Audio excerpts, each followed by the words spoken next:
Good morning, y'all. All right, let's do this. Meanwhile, I've got Mr. Impatient behind me. Before we start, let's see if he tries to do anything funny. It's always nice stalking drivers when they don't realize I'm streaming. So watch how impatient this guy is before we get started. Watch. I can see him looking over. Just itching. I'm going to put my turning signal on. I'm just going to wait for a second because technically I would be able to go first, but he's going to bug out. Here we go, watch. No. Yeah, there he goes. No turning signal, nothing. Mr. Impatient today. Oh, you and your four-cylinder. Go get it, man. Oh. All right. Good morning, guys. You know, a little smack talking on a Friday. Why not? That's what this is about. All right, this is Trooper Steve on patrol. I'm Steven Montiero, a.k.a. Trooper Steve, your traffic safety expert here in Central Florida. I said it on our crosswalk prevention, the only traffic safety expert here in Central Florida. It's funny, when I started at News 6, that term had never been used, and then suddenly everybody else changed their traffic anchor to that. They say, what, flattery, copying is the best form of flattery or whatever. Anyway, so not a funny story, rather interesting story. This morning, I'm headed into work and driving in. To my surprise, it was raining. Overnight rain came on through, and I'm driving on I-4, and I can feel that there's some ponding out on the roadway. I'm going to drive a little extra cautious, but the vehicle in front of me, when I was driving, began to sway a little bit, and I can tell they're about to lose it. The car started to hydroplane. I could tell that they no longer had traction with the roadway, and suddenly their vehicle started to go back and forth, back and forth. Luckily for that driver, they were able to maintain control and kind of keep on moving. But we do this every year since we've had Trooper Steve on patrol. Year 1, year 2, now hitting on to year 3.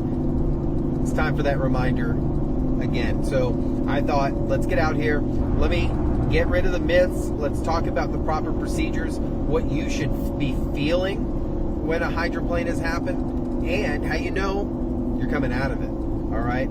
So first and foremost, what is a hydroplane? Anytime you begin to feel that looseness of the vehicle and the roadway, and it's raining outside, or it has been, your vehicle is probably in a hydroplane at that point. Oh, I just moved into the right lane. We see a vehicle with the hazard lights on. My left lane's clear. We're going to go back. Give them some space here. Florida move over law, guys, requires now that even for civilian vehicles, you see those hazard lights, you scoot over. And that's what we just did back there. So a hydroplane is anytime your vehicle's tires no longer have traction with the roadway because a layer of water is now stopping that traction. Not a good place to be. Your vehicle will feel like it's floating, almost like you're on a cloud. And as a driver, it's the last thing you want. Your vehicle will then begin to move in a direction. All too often, a driver will panic, and the biggest thing we do is we overcorrect. So instead of trying to maintain control of the car, we're trying to swing it in a different direction. But guess what? You do not have traction with the roadway. So you're just spinning tires at that point. And what's going to happen? The second those tires regain traction, they're face a completely different way. Now you're going to redirect yourself, and you're going to have to overcorrect. So what I wanted to do, give you the proper procedures, real quick and simple, of what you should be doing when you're encountering that cloud-like feeling out on the roadway, and it's not a euphoria that any of us want. So I am heavily parched. Do I have anything in this? 1 second, guys. Something's got my throat. All right. So You're traveling on the highway. You're at highway speeds here, 417 southbound, just approaching University Boulevard. We're in a multi-lane highway. This would be one of the most dangerous areas that someone could hydroplane. So how do we prevent that? So suddenly your vehicle loses traction. You begin to feel that, right? That cloud-like feeling begins to take control. You, the driver, no longer have control of your vehicle. So if your vehicle says, I'm going right, I want you to maintain control of the steering wheel. What do I mean by that? Keep your tires straight with the car. Not overcorrecting where you want to go, but straight where the vehicle is going. Meaning, suddenly the vehicle is going to the right, you're going to hold on to that steering wheel, you're going to go with the car. But at the same time, it's a mind game. You're going to be counteracting that, getting ready for your vehicle to regain traction because you want to put it back on course. If suddenly you're going to the shoulder, suddenly you know you're going in a direction you don't want to, the second that vehicle regains control, you need to be ready to regain control. Does that make sense? So that's what we're looking for here. Also, no pump, no slamming the brakes. So many people think, oh man, I gotta stop the car. No, you slamming those brakes are locking the wheels, and you are now creating a nice slick slip and slide for the tire, the water, and the asphalt to all kind of work together by stopping the movement of your wheels. So what we want to do in conjunction, step 1, don't panic. Step 2, maintain control of the vehicle, steer where it's going. Keep those tires straight and be ready to correct yourself, but do not overcorrect. Step 3, slowly pump the brakes. You do not want to slam the brakes, all right? And then, of course, if you need to, take a break. After you've repositioned your vehicle, maybe exit the highway, enter the shoulder, and then you're good to go from there. But all these steps really prevent you from kind of losing control in the hydroplane process, because that's what people panic over, is the lack of control on the car. I'll never forget the first time I hydroplaned. I think I was 16 years old.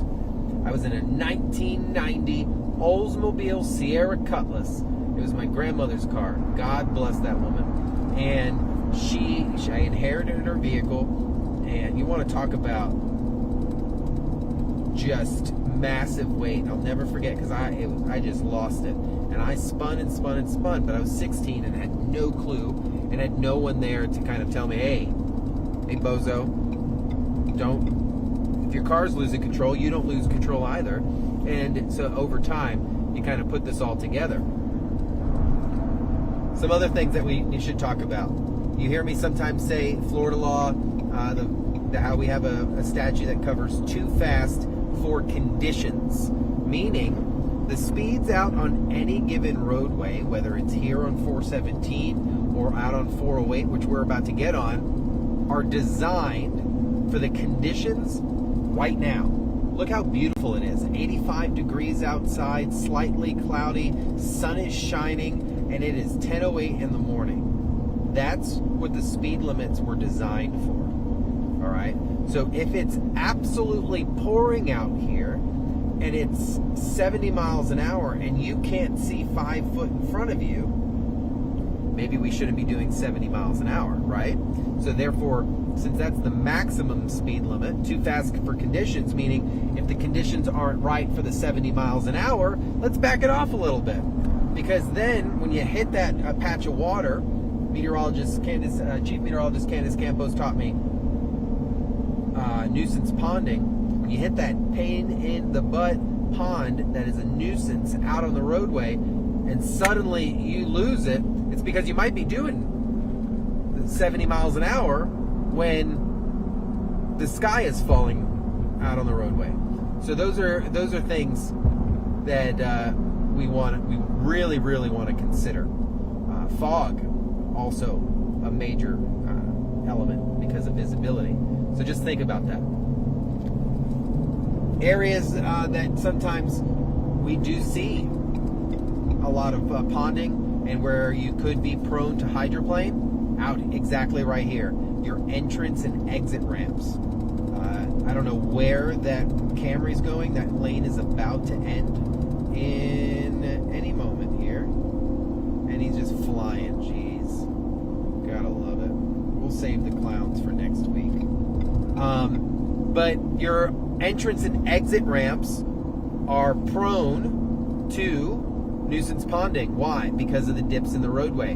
Construction sites, construction areas, super prone to areas where you can hit those patches of water that could cause a hydroplane. So if you're just joining us this morning with back to school, right around the corner, and a lot of the showers coming in, not in the overnight, but in the evening hours, I thought it was a good time for us to do a quick refresher on hydroplaning and how to get yourself out of it, because not every car is just going to be able to be like, oh, we're good to go. So obviously, what is hydroplaning? Hydroplaning is anytime your vehicle loses traction with the roadway because of a layer of water underneath your tires and the asphalt, but we can get out of that. So suddenly your vehicle starts to lose it, right? You're like, oh man, I'm in a cloud. What do I do right now? The vehicle's not responding. Well, you want to maintain control of that steering wheel. Keep your tires straight with the car, and if you have to, begin to steer where that car is going. But do not overcorrect. Overcorrecting is going to send you out into the roadway, into travel lanes that you do not want to be in. Then, of course, while maintaining that, we are pumping the brakes. We're not slamming them. We're not panicking, and we're not freaking out. Then, once your vehicle begins to regain traction, you're steering in the direction that you want to go, all while not panicking. Think about it. You don't want to make this situation worse. And some people will be like, Steve, well, my car is tripping out. Right. So you don't want to trip out with it. All right. Any type of panic always makes the situation worse. I understand we all can't be ready for stuff like that. We're all not built like that. But we can train ourselves to be like that. Always just good stuff to have in your belt, because so much stuff can happen out here on the roadway. And there's not an automation in order to get that kind of stuff going. OPD in the house. I love those Explorers. Those Explorers are so nice. I'm such a nerd. I am such a nerd. So guys, listen, a lot of the same repeat weather coming through over the next few days. Our weather team has been all over it. Chief this morning, man, driving in, I was like, she's going to have a busy morning. And then I ended up having the crazy morning with all the traffic stuff out there. But I want you guys to have an amazing weekend. Get that mind ready for back to school on Monday. It is going to be insane. It's been, 2.5 months that traffic has been very kind to us. Come Monday morning, it's going to be a different story. If you guys aren't doing anything Saturday night, remember 45 taking place at the Military Museum of History, Museum of Military History in Kissimmee, 192. Daytime events for the family, and then a paid dinner event in the evening. If you want to attend, I'll be there. Hope to see you guys. Have a great weekend. Be safe, and we'll see you Monday morning for back to school. Have a good one.